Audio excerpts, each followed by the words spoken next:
Good morning. Good morning, distinguished guests, visionaries, and innovators.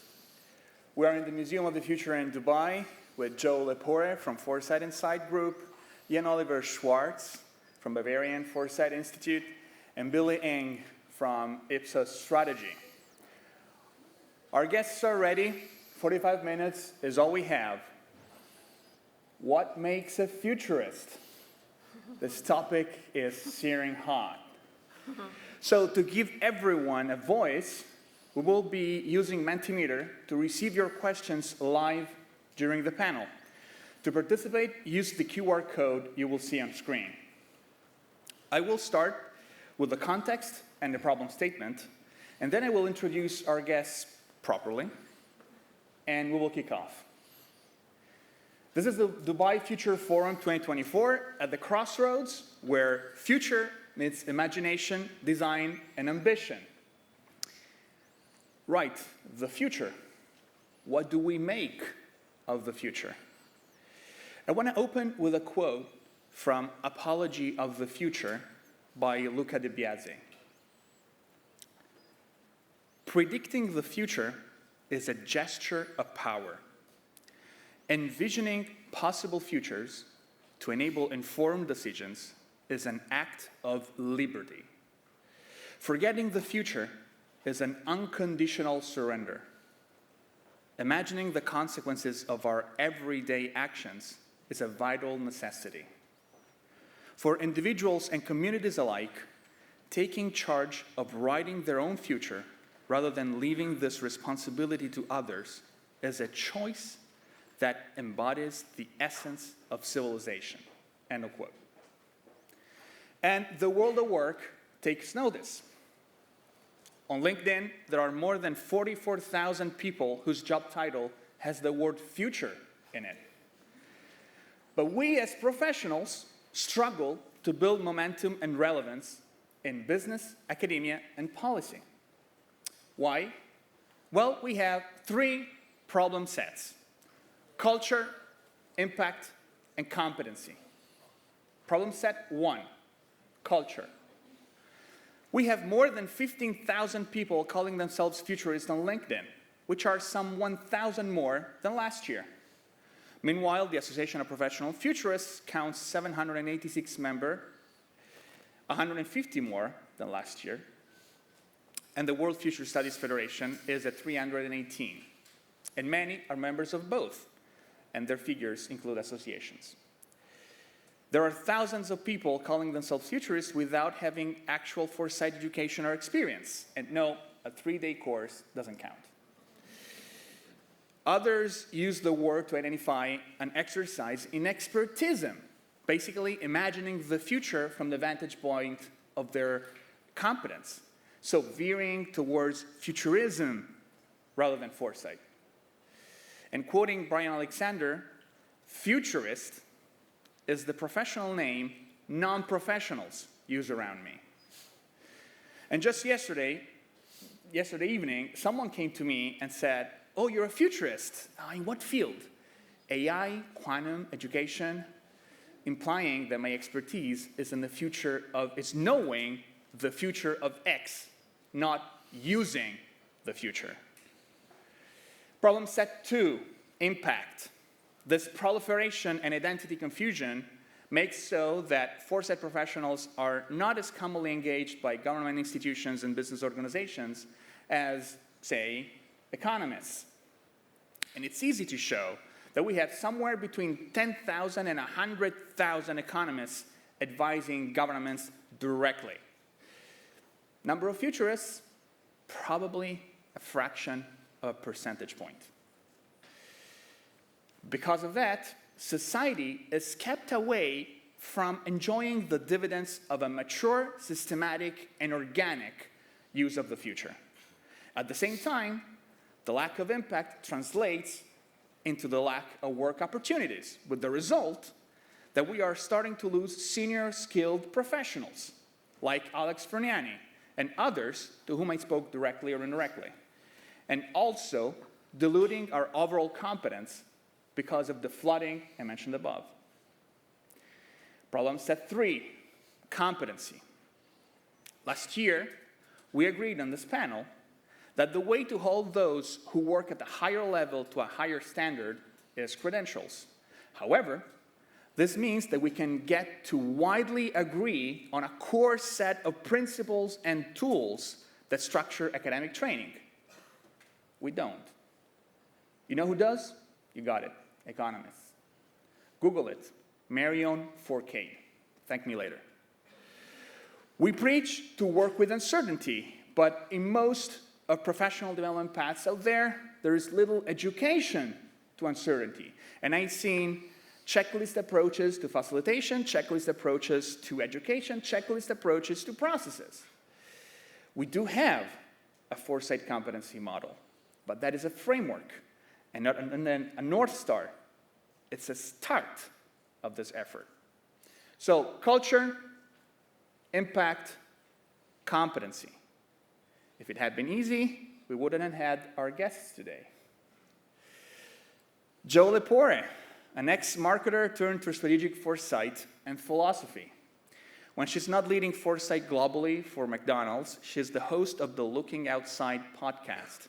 And when not doing that, she's leading a nonprofit for corporate foresight leaders called FIG, Foresight Inside Group, which she is representing at the forum. Ian Oliver Schwarz, the professor of strategic foresight at the Technical University of Applied Science Ingolstadt, and he leads the Bavarian Foresight-Institute. He holds a Master's of Philosophy in Futurist Studies from Stellenbosch and a PhD in Management and Foresight. His latest books include Strategic Foresight and Robust Leadership. Billie is with Ipsos consultancy team. She leads Ipsos Global Trends series. Her journey began in innovation consulting, and she now empowers colleagues and clients across diverse sectors to navigate complexity. So, too many futurists in too little time, to quote Alvin Toffler's future shock. So there is not enough common knowledge of the discipline for the people to recognize that there is a name for those using foresight professionally. Jo, what can we do to build awareness around this discipline and its use? I don't know if you want to start with me, because I'm going to be the positive troublemaker in this group. That's exactly what I want to start with. Excellent. So I was a little bit sad, actually, with your frame-up in the intro. Not to say that that isn't true, and that is the position that we're in. I think we in the foresight and future space work so hard to be taken seriously and to be credible and to do impactful work that when we see a lot of people crop up and use the futurist title or gain a lot of traction, I think, with senior leaders or with the industry, we get a little bit frustrated. So I recognize that. But if we're going to be protecting the foresight field for the future, we want people to come into it. I'm actually very optimistic and excited about the stats that you listed. I want more people to come in and be interested in foresight. Maybe they'll come in from an adjacent or an indirect field. They get excited about the concept. I mean, I don't know if any of us were excited to call ourselves a futurist. I actually think nobody probably comes in that way credibly. But, you wear it for a while, and then you learn, you connect with other foresight practitioners, you go and get training, you get education. I actually believe the best training is on-the-job training. And then we become credible. I mean, there is such a thing as imposter syndrome. We all feel it. We start somewhere, and then we build up our credibility. So I love the idea that people are really interested in coming into it. We know that aside from people who want to be in the field, there are many people who are placed in the field that come in from political science, or an economist will come in, a philosopher will come in, and then they're tasked with being a foresight professional in a business context, which is obviously what I'm representing on the panel, without any prior training or experience. Do I want to make them feel bad because they aren't coming in completely qualified and knowing exactly what they're doing? Absolutely not. I want them to feel welcome. I want them to feel like this is a community that will embrace them and help them and give them guidance around how do you become great at what you do and how do you create a positive impact with your work. So that's my troublemaker answer for your question. That's an answer that I very much like, and I will readily redirect to Ian. So how do we build literacy with the overall public so that they understand that there is a professional board, a professional family that they can go to and create and build their competence? I mean, I basically think it's about education. I mean, that's what we need to do in any types of engagement. If it is about doing workshops, engagement with citizens, educating students or professionals, it is really about starting with the fundamentals about what is the future of futures, what is about certainty and uncertainty, and I think it's a constant way of educating.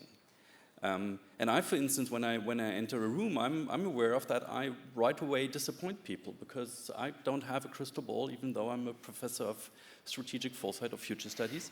And I don't know how the future will evolve, but I can help organizations and individuals think about that. And I think that's something that one constantly needs to press. And I mean, I really like your example of economists. I've worked for an economist as a strategic foresight guy, and that was difficult because there was that we know how it's going to be, and of course that is something that for a foresight person is difficult.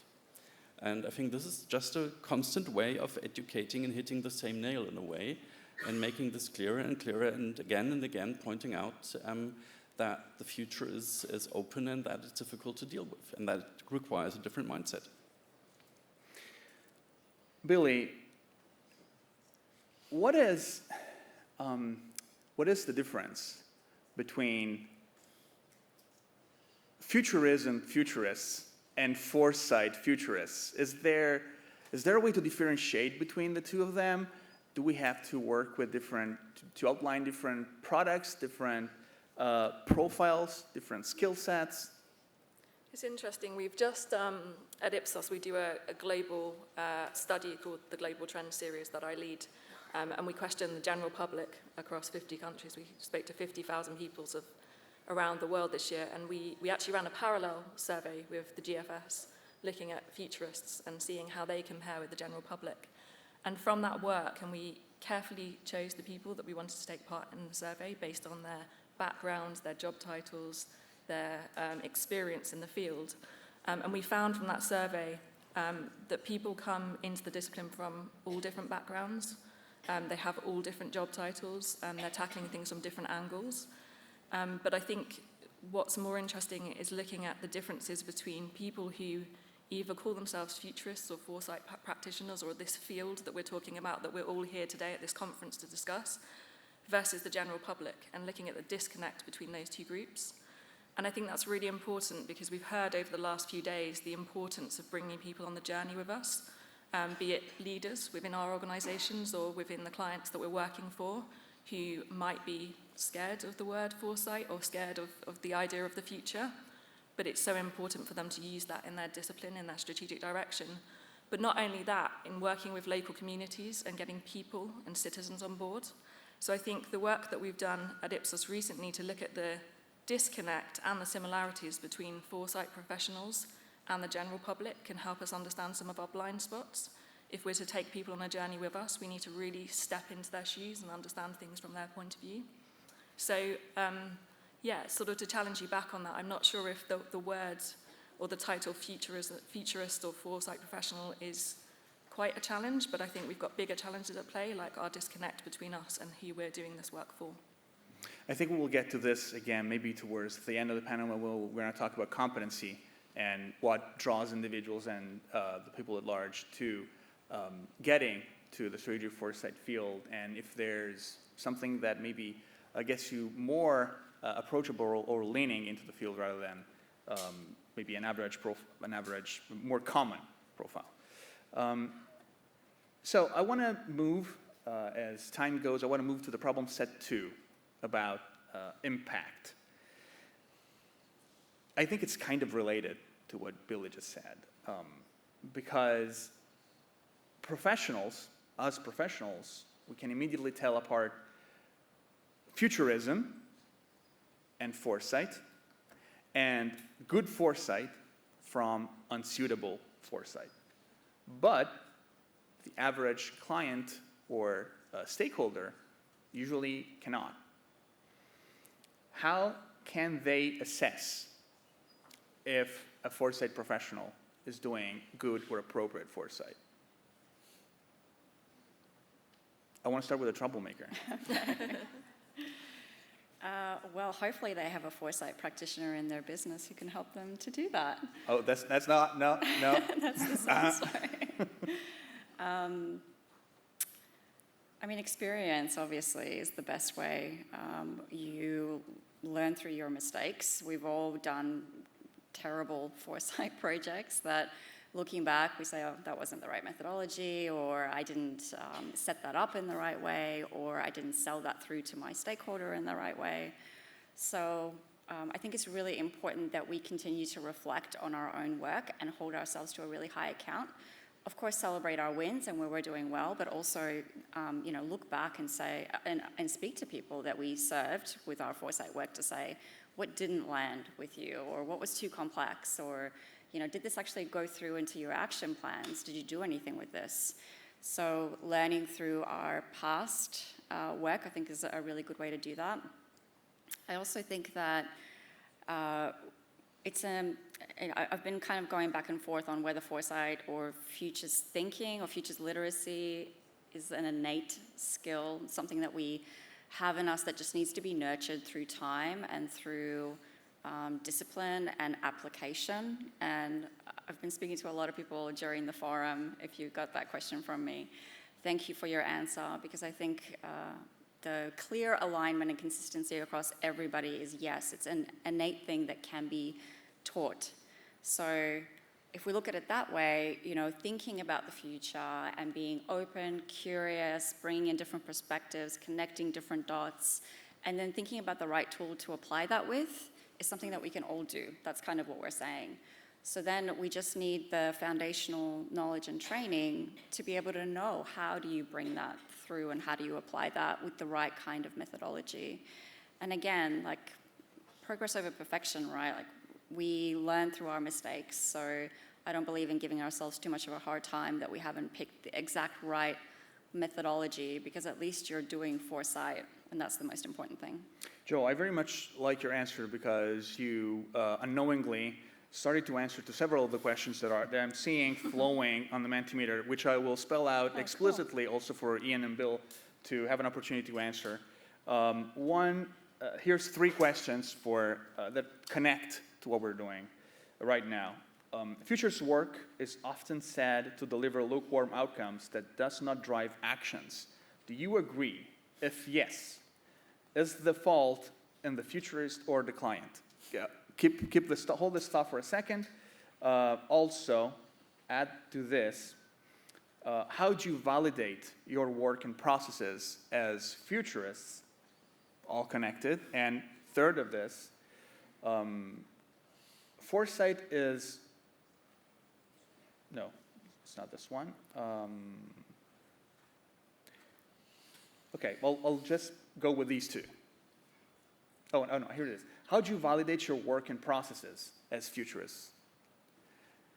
Ian, I kind of unloaded this. Yes. I mean, I think the issue really is if you look at the client-consultant relationship and those kind of engagements, do you have a clear understanding of what you want to achieve and what it takes to achieve that? Meaning, for instance, if I need to engage leadership, then I can achieve actionable insights with a foresight process. If I do not have that access, I need to ask myself as a consultant, am I doing it for the money, or am I doing it for the impact? And if I'm just doing it for the money, then this is something we're probably not going to have anything which is around follow-up work, because it just doesn't resonate.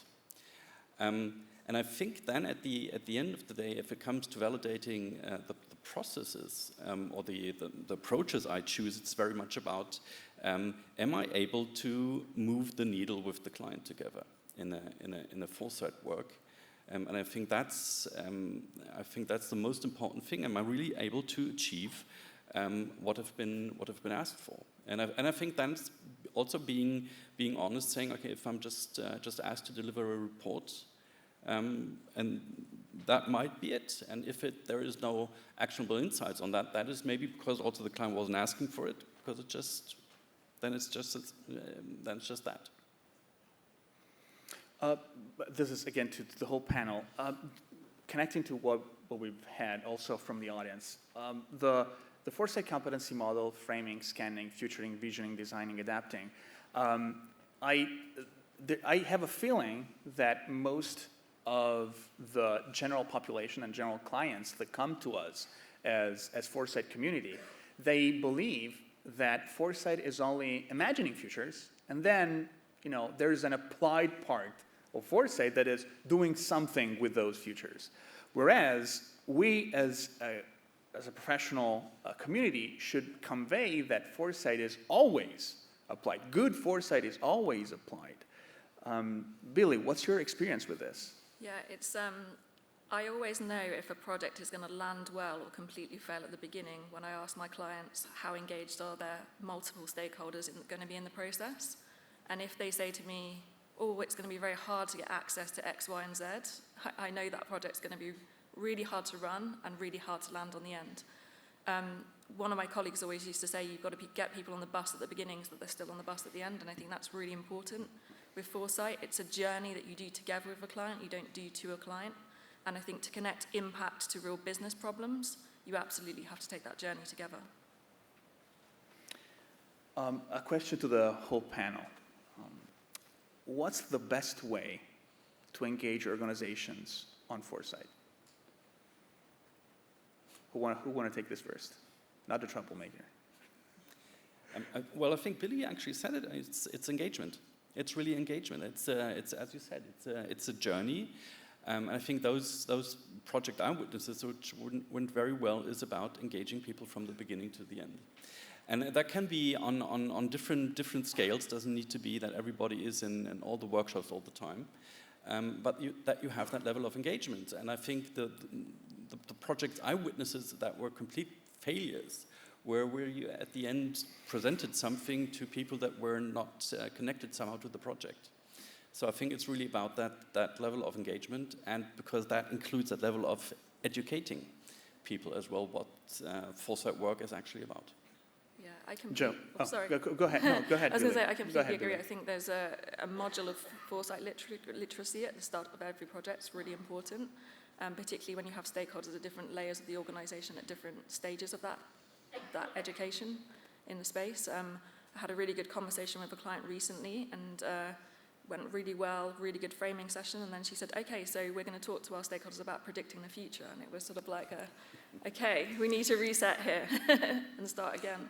But it's, education at the beginning is important. Yeah. Joe, what's your take from the corporate world? Yeah, I agree, education is really important.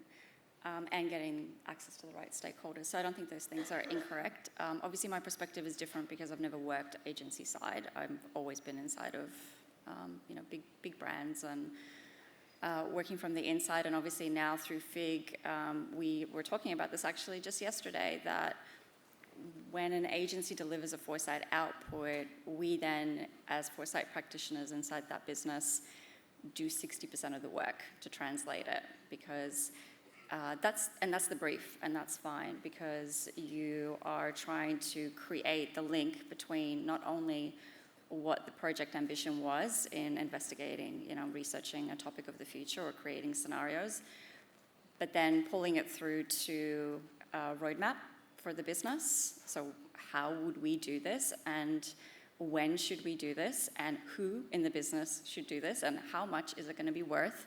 All of that work happens after the project is handed over. And I do think that's a perfectly fine way to do it, but it obviously means that there's just a lot of translating that needs to happen, and maybe this is a little bit of a disconnect in pulling Foresight through to businesses, because you need it to align to the business strategy, the business challenge, the crisis that you're trying to fight right now. The personalities of the senior stakeholders, so you might get access to them, but then kind of how they roll and how to tailor the work to them. And of all of that information and those beautiful 50-page decks that you get and all of those scenarios, you know what is that one little nugget that you're going to pull through that's going to make an impact at the right time, in the right forum, with the right stakeholder. Thank you. One clap. Woo. I can go now. So I think I'm not saying that to say that you need a dedicated foresight person in every single business. But what we are obviously seeing is a growth of that. We know that at the moment there's 35% of businesses in Europe and the Americas that have dedicated resourcing, which is fantastic. We see this growing. And what we often say as foresight practitioners in the corporate world is that you don't necessarily need that, because there are so many people in a business, in the corporate landscape, that do foresight. This is kind of going back to your first question, is do they qualify? Would they be called a futurist? No. But they do foresight, absolutely. Our sustainability teams are doing foresight. Our supply chain teams are doing foresight. Our strategy teams are doing foresight. So it's being able to connect with those people in a business that can help to translate it to a business context and make it as easy as possible for that senior stakeholder to act on the future intelligence. When you talk about doing 60% of the weightlifting from a report to the actual organizational impact, are you talking about a generic report that comes out from like the World Economic Forum, or you're talking about something that you have specifically commissioned? So if it's a commissioned piece of research, is what I was referring to, but we get these macro reports that are incredibly insightful and incredibly helpful. From that, you probably spend 95% of the time translating that into here's how it's connected into the business challenge that you're facing, or here's why it's worthwhile even reading this thing. So again, going back to the research that's been done on the foresight field, we know that 90% of organizations are getting this kind of intelligence, not from a dedicated foresight team, but that intelligence from the broader industry and community. So they are hungry for this kind of future intelligence. They want to be more informed. We know CEOs from the PwC CEO survey every year, they're telling us, we don't know if our business is going to be around in the next 10 years because of all of these long-term macro forces of change, these mega trends. So they want to work with all of us to better understand what's happening in the world and how can I make sure that my business is ready to react. I love the Sahel quote around foresight being a tool for change. So oftentimes, I think maybe we think of foresight or futures intelligence as a little bit passive, like here you go. But if it's a tool for change, we need to use it like a tool, right? We're building something, which means we need to build it together. Ian, talking about what happens and with your students and with the organizations that you're working with, what is something that you would say is something that you should never do as a foresight professional? That's a good question. I mean, I think what you should never do is create that idea or atmosphere that we can exactly predict the future. I think that's something what I'm hitting in my courses really hard on, and I have an oral exam at the end of my course, and I say I really don't want to hear the word prediction. If any one of those mentions that foresight is about doing predictions, this is right, that's the moment where I'm really sad, because I think spend a half a year together and then that's what you come up with. I think that's really, really, really important to really all the time nail on that aspect of saying, okay, if we start thinking about the future, we need to consider futures and be open and accept that there are multiple plausible futures. And always trying to understand are there other languages than the English language that knows not just future but futures, which is not the case in German. And that's something for me which is really central.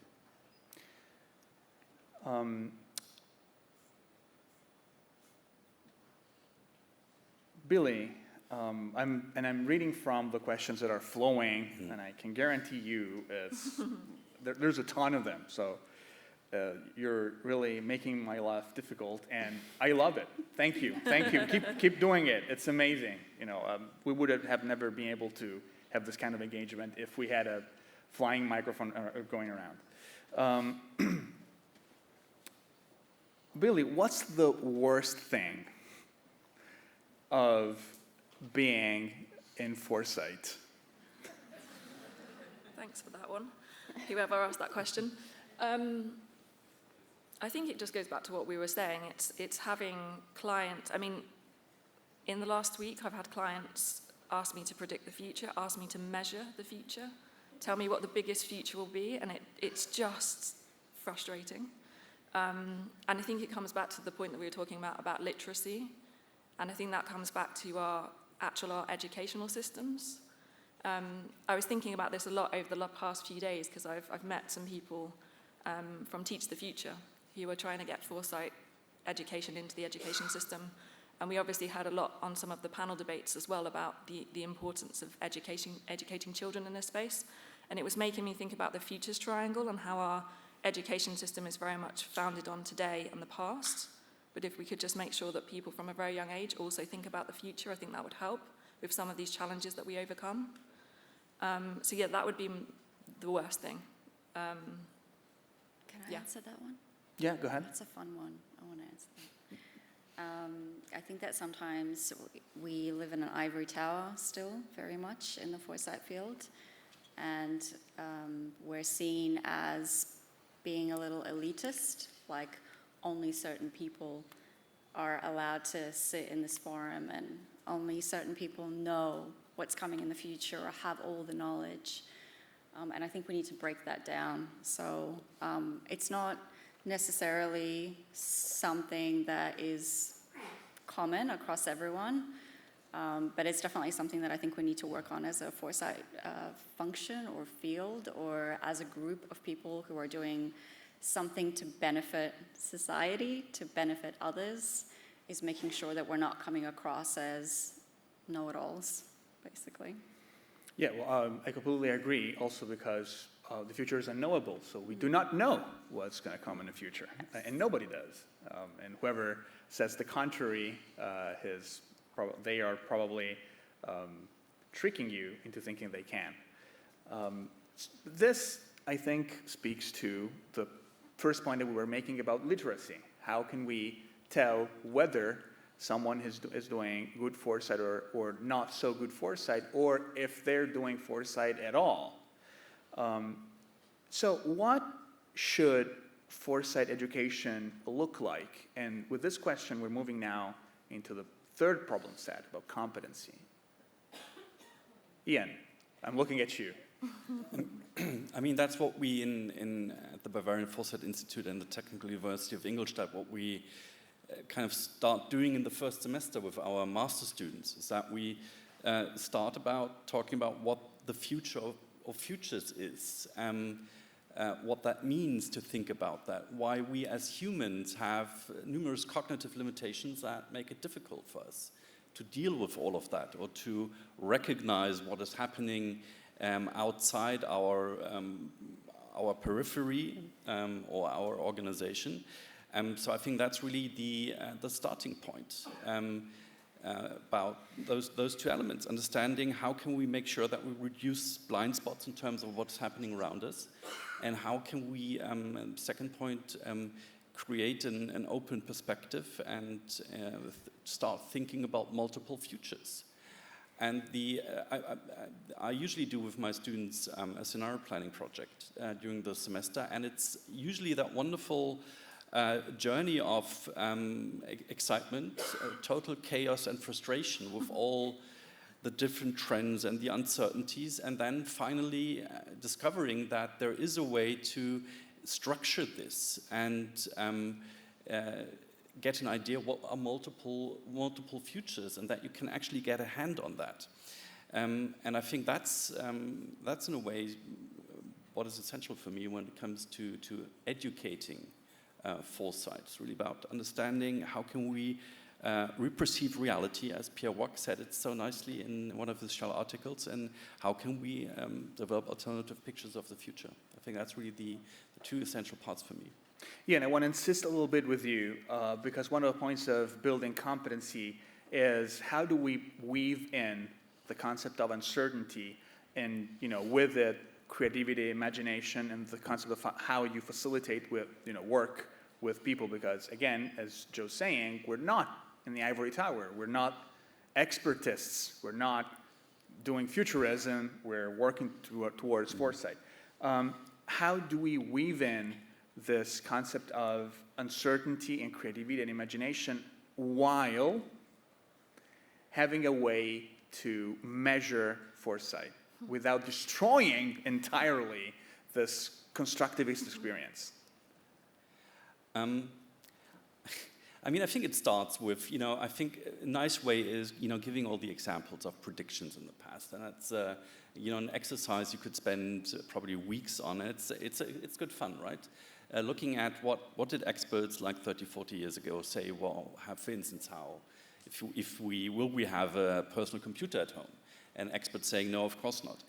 And I think it's a way of educating at that point students, saying, okay, if somebody's going to tell you that AI is going to take all away the jobs, be cautious, because how would that person know? Same thing 10, 15 years ago when it was around digitalization. Everybody says, okay, this is going to take away jobs, we'll have massive unemployment in Germany, and now try to find an IT expert. That's really difficult. And I think it starts with that. And then I think measuring foresight is, I wouldn't even go in that direction.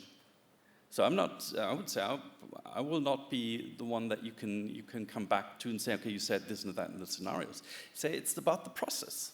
It really is about the process. And you can work with the scenarios, but it is about being aware that based on what we know today, we can construct scenarios, but that can change over time.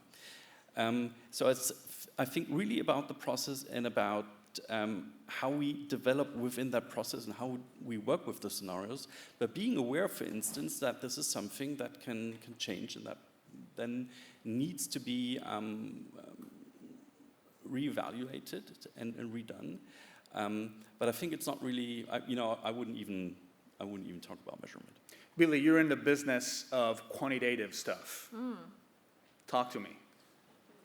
Well, some of our business is in quantitative. We're a very wide research organisation, don't you know? No, so we, in terms of thinking about measurability or credibility, we make sure that we look at a diverse range of inputs into the foresight work we do. So obviously we're looking at the macro drivers of change. As a research organisation, we've got a ton of back data and current data from a person-centric level, so looking at how attitudes and values are changing over time. And then, of course, spotting signals of change on the ground is really important, and it's bringing that together. So really building the measurability or the statistics and the evidence into the process to come up with the end piece, the scenario or the trends or whatever you're creating for your client. And that's where, when we sort of talk to clients, when they say, hey, we want measures, we want data, we want statistics in there, it's about bringing that into the input rather than it being an output per se. I want to turn, so we're 6 minutes and 48 seconds before the end of this panel. I want to be very mindful of everyone's time. I have probably 50 questions here, so it's completely impossible for me to go through every single one of them. I have to pick in 15 seconds for each of you. Can you give an example where your work made an impact? Joe. Oh, goodness. Of course you start with me. 15 seconds. I can't answer any question in 15 seconds, as you've probably gathered already. The thing that I'm most proud of with the foresight work that I've done in corporations is the futures literacy piece, actually. So where you can train and upskill people from across the organization, as we say, to make smarter, faster, better decisions with the future in mind. So pushing people to think long term. And when you see that flow through to how they're creating strategies and plans, how they're even having conversations, how they're using the word anticipation instead of prediction, that's my proudest moment. Thank you.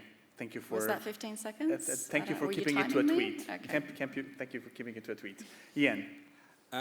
Well, I think the most successful work I've done was a scenario planning process. We did more in the fashion of an open strategy process, so including a lot of people, at the end having 10% of the organization within that process. And that at the end was not just talking about the scenarios for a certain industry, but really moving an entire organization into the position of being ready to change and reallocate resources. Billie. I think the great thing about working agency side is you get such a diverse perspective from lots of different clients. There are lots of examples. I think they say plagiarism is the greatest form of flattery. I think when I was briefed from one of my clients about a project they wanted to do to build a new trends framework for their organization, and they presented back to me my own thinking and said, we'd like to use this model. I think that was a pretty good moment.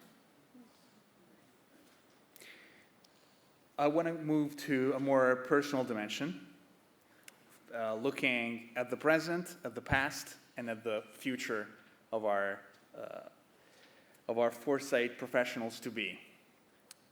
Present, how can you be a better foresight practitioner? Whoever wants to go first. Yeah. I think it's leveraging networks and being aware of the great work that's been done in the past in terms of how to do it. And I think that's really valuable going back to some of the older stuff. I think that's really helpful. Not reinventing the wheel all the time. Joe. Connect with as many people as you can. Create a community where you can connect with people who do what you do so that you can share what works, what doesn't work, learn from and with each other, and then connect with people outside of it. So get out of the foresight bubble, connect with real people, going back to the point that Billie made.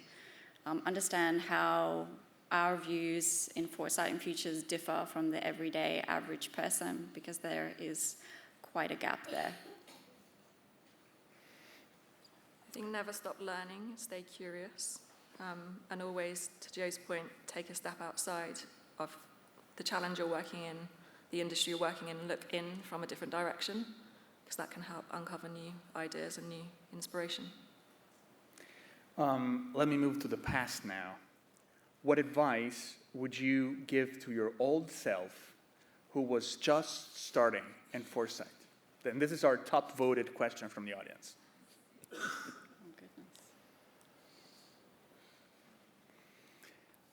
Joe, you want to think about it a little more? Ian? That's a tough one, because looking at my personal past in terms of foresight, I actually pretty much liked what I did. So, but it doesn't have to be a modification of what you've done. I mean, like, keep doing what you're doing. You're doing great. Yes, I mean I went for a formal education. That was kind of. I felt that was a good way to do it, yeah. Good, yeah. Good. I like this. Great. I mean, this is some positivity here. Billie? I think follow your heart a little bit more or a bit more quickly. We were doing trends and foresight work within our organization in different ways, in different places, and I finally brought everyone together to say, hey, let's discuss and share ideas. I just wish I'd done that 5 years previously. Okay, I'm ready now. Thank you for the extra time. I probably would have gotten formal accreditation or education in foresight earlier. I got it when I started the job, and I think I was really skeptical about it, if I'm being honest. I'm like, I already know what I'm doing. I don't need this. And then I got more and more, and I felt like my work improved tremendously from that. Did I need it? Do I need a PhD in futures? I don't think so. But certainly it helps me to think about different methods to apply, and looking back, I wish that I had done that a lot earlier in my foresight journey. You're ready to give some advice now to the future, and advice for future foresight practitioners. Yeah, I can start. I'm ready with that one. All right. Move forward into the future with humility. Know that you don't know everything. The advice that we give to other people, to clients, to people that we work with, that the only constant is uncertainty. Treat your life and your work in the same way. So be humble. Ian, what's your advice for future Just generations? really briefly, be cautious of using AI. I think that's a huge danger. While there is potential, there's a huge danger in that as well. We had some shout out from the back of the room. Billie, your closing words. Don't forget that people are the future. I'm going to leave it there. All right. All right, so I invite all the room to join me in a big round of applause to our panelists. Thank you so very much. This was an extremely engaging session. I enjoyed it a lot. I hope you did as well. Thank you, everyone, and enjoy your forum and make the best out of it. Thank you.